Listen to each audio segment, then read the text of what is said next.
Happy New Year, everybody. A very pleasant good morning, and glad to have you with us here for the first edition of 2024's morning briefings. Jeff DeForest, Mike Lubie, Lubitz, Defo and Lubie. Happy to be around the nofilter.net people again in 2024, and of course, Caffeine TV and the wild expansion that is anticipated for this and all other programs that are on the platform. So very excited about the upcoming year. I hope you are as well. Hope everybody had a very pleasant holiday season. And now that it's back to the grind, wow.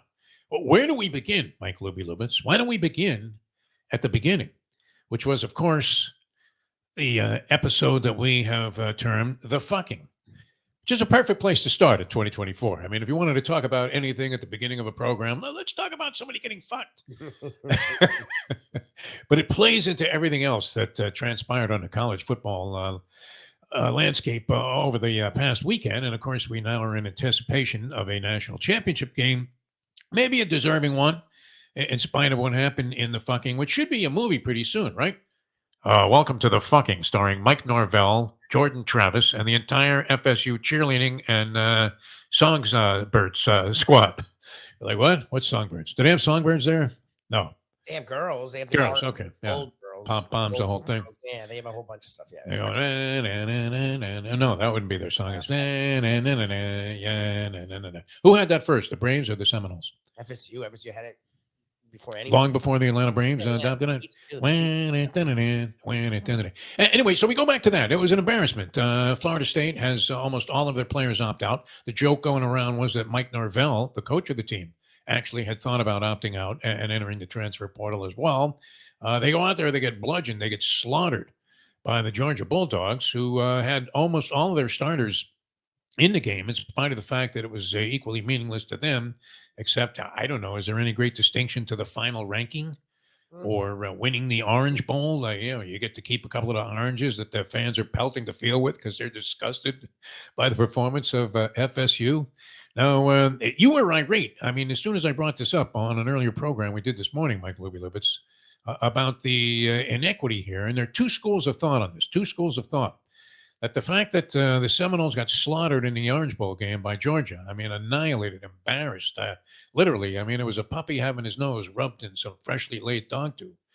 And Kirby Smart, to his credit, after the game, the coach of Georgia said, this was a fucking joke. Yeah, he said this wasn't FSU that we were playing. But some people would go ahead and say, well, that proved that they didn't belong there in the first place. And then the other school of thought would be, well, geez, the two one-loss teams that you put ahead of those guys who were 13-0 during the regular season, won games with backup quarterbacks, third-string quarterbacks, under difficult circumstances against very representative opposition, that just showed even more that they deserve to be there and at least have a chance to get embarrassed in that situation instead of this one, which I'm not sure would those players have gone ahead if they were playing for the national championship and opted back into the game. Oh, yeah, you know. I mean, they made it clear. They last year, they had a bunch of guys that were going to the league or going elsewhere, play in the goddamn, was it the Cheez-It Bowl or something? Because they had a chance at the first 10-win season since 2016. Yeah. That was a marker. So they played a 6-6 Oklahoma, and they played a tough game, and they won. So these guys, it wasn't about, and I don't know if it was a boycott. I don't know what you call it, but they, they got a ton of guys to come back this year. And I'm sure NIL money was involved, a good amount of NIL money, but it was also the idea of, okay, we won 10 last year. Let's see if we can really rock the boat and go for the playoffs, try and win a title. And then they went undefeated. And they had stuff thrown at them that no one had. Like they played more offensive linemen this year than any team in the country.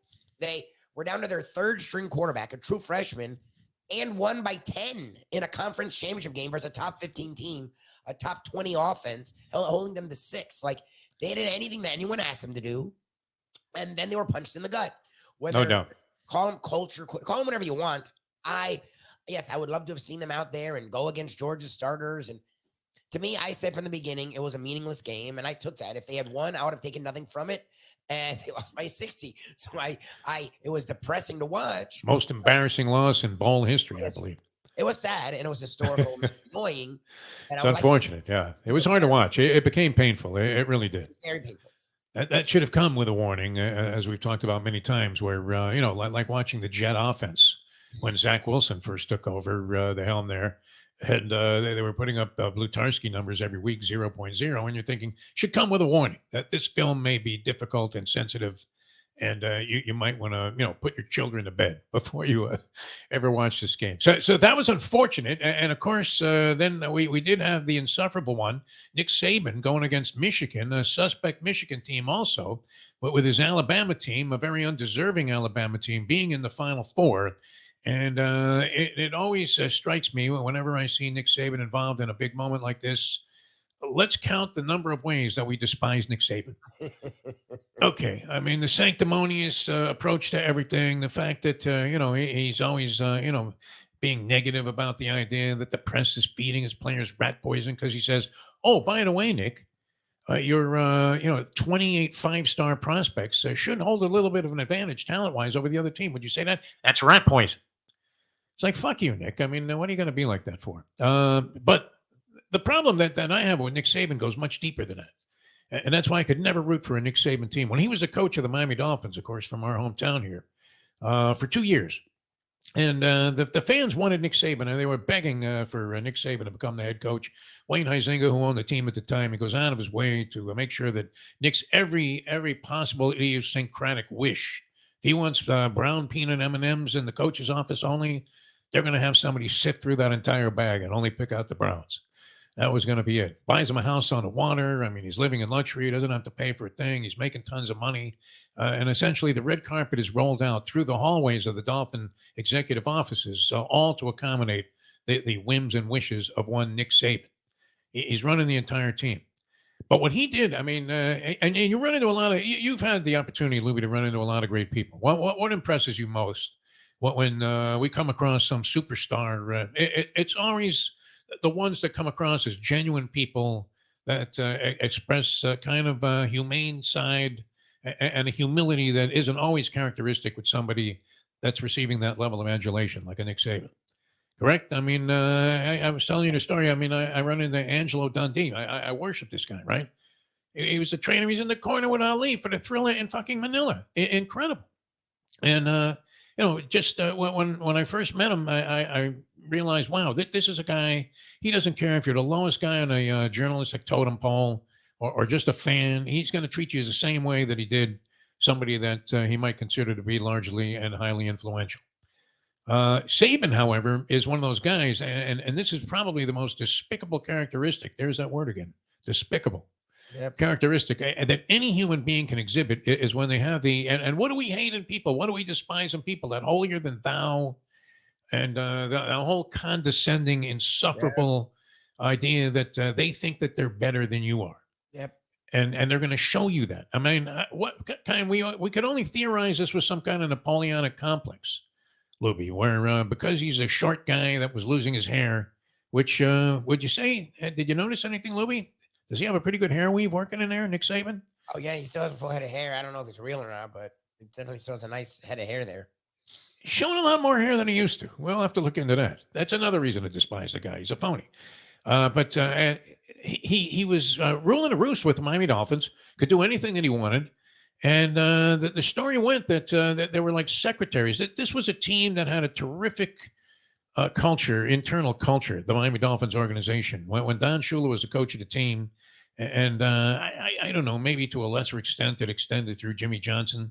But the people, and I got to know them very well over the 40 years that I've been covering sports in South Florida. The people were genuinely loyal, I mean, just blindly loyal to the Miami Dolphins organization. They would sacrifice anything for the so-called good of the team. This was the internal working parts and components of the Dolphins organization. And maybe that's why, even though they weren't winning championships, they were able to sustain a high level of success over a long period of time.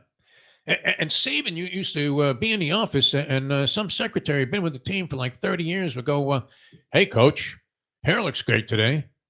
Just as a way of saying hello. And he had some henchmen, some guy that was like, a Turk following him. And he would go, "Make sure she's gone before I get out of my office."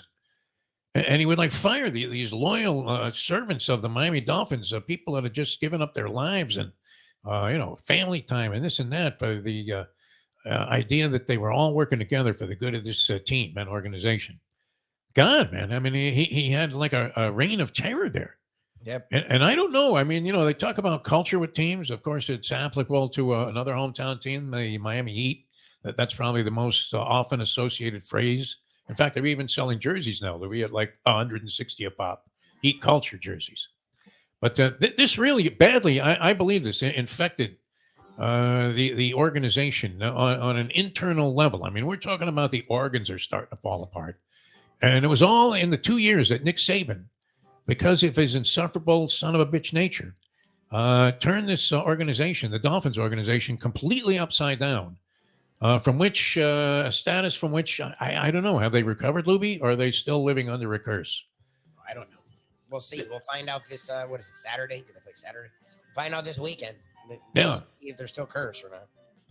Well, I mean, and they put themselves in a bad situation. A lot of big games coming up in the NFL. We'll get into some of that on tomorrow's program. So I couldn't have been happier than to see Alabama go down. I will say this: in spite of getting hosed, the college football playoff committee did produce two very compelling matchups that were entertaining all the way through. You had the old school, hard hitting, skull cracking game. You would have thought Bo Schembechler was out there coaching against Alabama and the Bear. But it was, an entertaining ball game all the way through with a lot of drama involved, including the very final play in overtime when who called that play, Lubie? You think that was Nick? Would he admit to it? No, he immediately pointed a finger at somebody else. USOB. And so it was delightful to see them get blown up in smoke. And a team that you love, Lubie, Washington. What is it you love about Washington? Their 25-year-old quarterback? No, I think they're the one team that didn't have any bullshit around them. Michigan is cheaters, and they don't belong there. Alabama didn't belong there, period.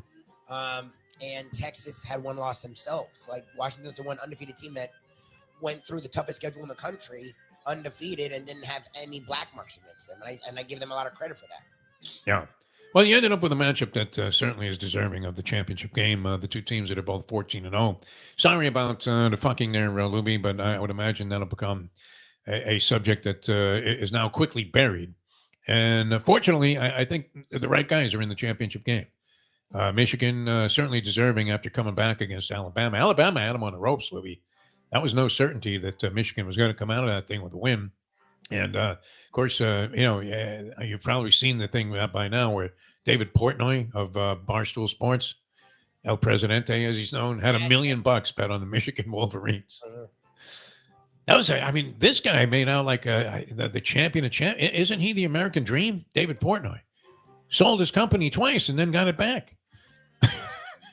And ended up with like a fortune for doing what? For doing what we're doing, talking sports. I mean, you can't denounce the idea that wasn't a stroke of genius. And then the pizza contest also, but $1 million on the Wolverines. That looked like it was very much in the fireplace, didn't it? Imagine just shoveling $1 million into your fireplace, Lubie, and having it go up in smoke. But that late drive by McCarthy and Michigan got him back into the game. And, of course, it was a seesaw battle there for most of, into the third quarter of the Washington-Texas game. Now, Washington pulled away a little bit. They almost gave it up at the end, almost spit the bit. Two very compelling matchups. Question would be, where is college football at now? Your FSU guys are getting this ukulele kid from Oregon State, and he's been traded more than Minnie Minoso was when he was in baseball. Played most of his career with the White Sox, but he was there like 4 different times. What is the stage and the platform going to look like in the future? It's changed dramatically. You have just a Wild West type of situation with no salary cap, no regulating bodies. Who's calling the shots? The conferences? So it's gotten out of control. And they neutered the rest of the bowl games this year. There was very little interest, it seemed like, except for degenerate gamblers. All right, we welcome you to 2024. Thanks so much for tuning in. For Mike Lubie Lubitz, I'm Jeff DeForest. That's today's edition of the Morning Briefing here on NoFilter.net. We will see you mañana.